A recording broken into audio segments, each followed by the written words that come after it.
This spring, Adrian and I went back to Varlaam in search of big carp. What we actually got was non-stop rain, but sure enough, some big fish showed up. Let's get into it. As always, my trips start out with me heading out and picking up Adrian, and then the 4 to 5 hour drive to Bucharest. In this case, southern Bucharest in a small town called Varlaam. This would have been the third time we get out to Varlaam. The first 2 times we were out, we had a great time. We caught a lot of fish. And just as in the previous times we've gone to Varlaam, this time was going to be no different. We were going to try to catch a 20-kilo carp. And that was our goal. I do need to jump ahead a little bit because I get back from this Varlaam trip and I checked my footage on my cameras, and my main camera recorded 0 audio. Now I could get into the specifics why that happened and why I didn't catch it, more importantly, but there is only one person to blame for this, and it happens. I've been doing this for 5 years, and this is the first time it's happened to me. It hurts a lot because it was a great trip, and if you haven't figured it out yet, well, I'm here because I'm gonna try to take you through what happened on this trip. So let's go. We had booked the swims back in March or February, if I remember correctly. And what's really nice about Varlaam is that you have your own little cabin with electricity, a running fridge, and you don't really need a bivvy for the night. We did bring, however, our own day shelter, and that proved to be extremely useful because we were in for a lot of rain. Once we got checked in, we wasted no time. I got the boat, mounted the motor, got out there with a prodding stick to find spots for both Adrian and myself. I ended up finding some really good spots for Adrian, and when I got around to finding my spots, unfortunately the rain was coming down, and I thought I put, a decent effort into finding these spots, but I wasn't 100% confident in them. I prepared the rigs.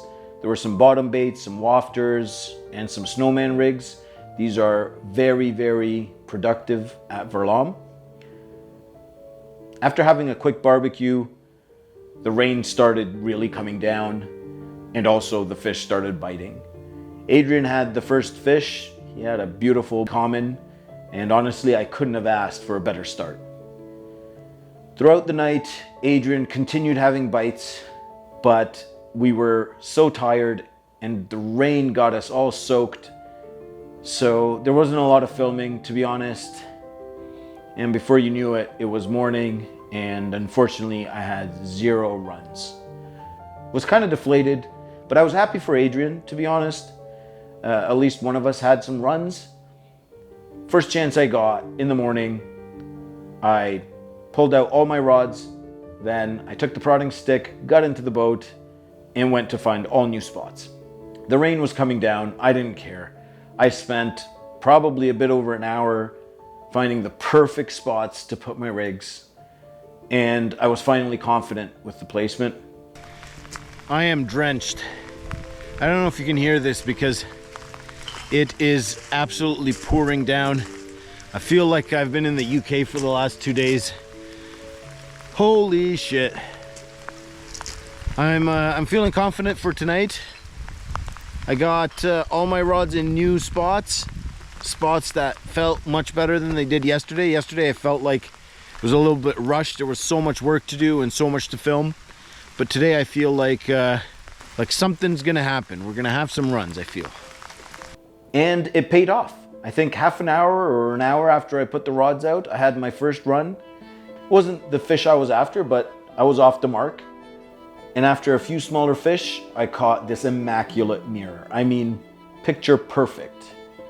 I was talking to Valley on the phone, and as I was talking to him, I was just, watching the rods, and I saw my bobbin drop, and I quickly reeled into the fish, and here we are. One of the prettiest mirrors I've ever caught. Absolutely stunning. Comes in at 30 pounds. Yet another 30-pound fish. And there you go. Absolutely stunning round mirror. Crazy scales on both sides. I'm going to turn this fish around so you can take a look. But, you know, this session is really heating up now. And I honestly can't wait to see what else this session holds. Let's take a look at the other side. There's the other side of this 30-pound mirror. Absolutely stunning. Oh man, what does this fish look like when it hits 44 pounds, 20 kilos? That would be something. Absolutely crazy. I'm gonna get this fish back. Hopefully get a few more. We had so many fish this night. I believe we had maybe 12 to 14 runs between Adrian and I, but the rain was really coming down. We were damp, and we filmed a little bit, but at one point I was just waiting for the 20-kilo fish. So I remember having this 40-pound common in the net, and I put it into the sling with the intention of lifting it up. And all I did was I took my GoPro and I filmed a few seconds, and I said, no, this one isn't worth it. We're waiting for the 20-kilo fish. I was so confident that it would happen. I mean, we were having runs every hour. Maybe at some points I feel like it was every half hour, and it was just nonstop action. It was amazing. And so this would bring us to day 3.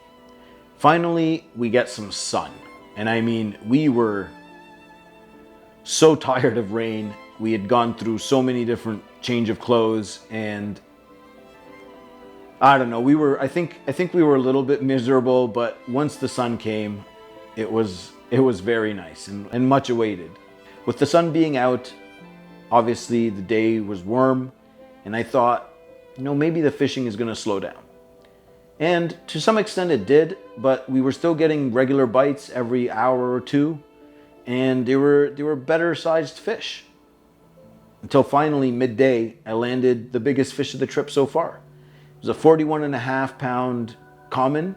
It had the very typical Varlaam genetics, very broad shouldered, big tail, and just round.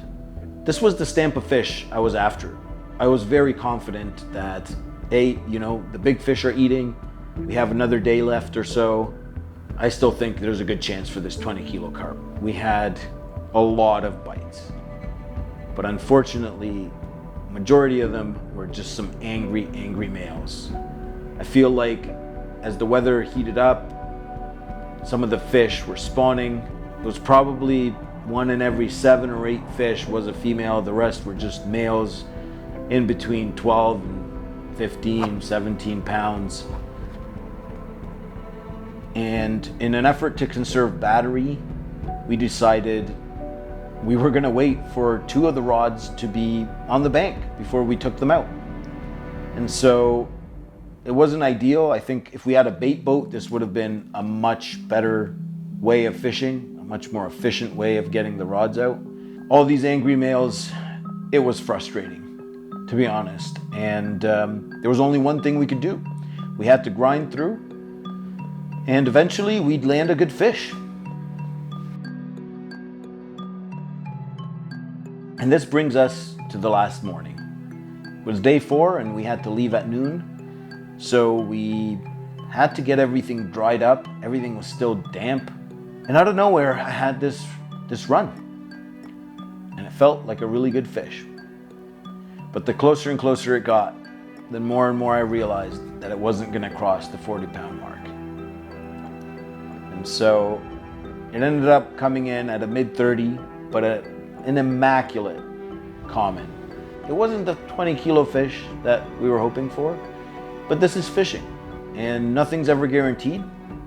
You put in the effort, you grind through, and you hope that you're rewarded, but at the end of the day, you have to be satisfied with the fact that you tried your best, and hopefully you get a chance next time.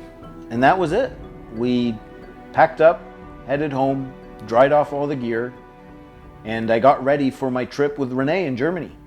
And to be honest, this Varlaam trip felt really like the warm-up, because Germany was definitely the main event. I won't spoil anything, but you've made it this far into the video.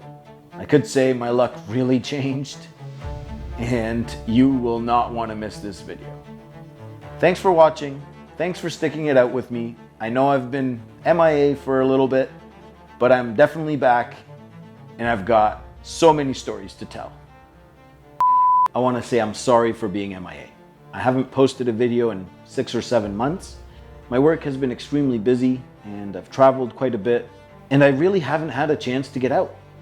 Before I knew it, it was May, and it was 2 weeks to my big trip to Romania and to Germany, and I was really itching to get out. I risked it. I knew it was, most likely going to end up in a blank, but I got out. I packed my boat and a bunch of gear, and I spent 2 days on a boat-in session. Long story short, I put a lot of effort into 2 days of fishing, and I blanked. I could have edited that video, but I decided that I don't have the skill like Tom Wilshaw does to tell a story about blanking. So here you are.